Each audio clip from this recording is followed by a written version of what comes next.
કીધું કે મને 5000 રૂપિયા તમે આપી લ્યો અને આ ઘોડો લઈ લો.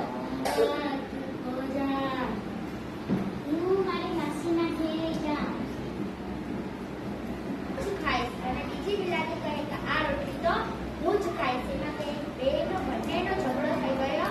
ત્યાંથી એક વાંદરો આવ્યો અને કહું બિલાડીબેન શું થયું? તો પેલી બિલાડી કહે કે વાંદરાભાઈ જો આ રોટલી પેલા મેં જોઈ હતી એટલે આ રોટલી તો હું જ ખાઈશ. અને બીજી કહે કે આ રોટલી તો હું જ ખાઈશ. એમાં વાંદરાભાઈએ કીધું કે સુંદર નદી હતી.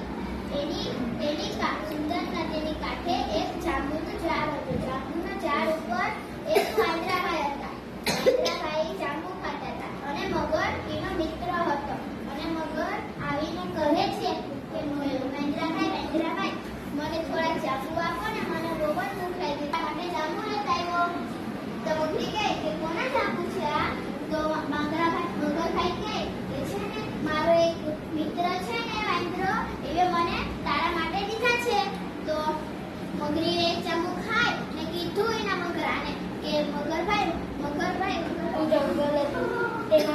તેમાં એક સિંહ રાજા રહેતો. પછી સસલા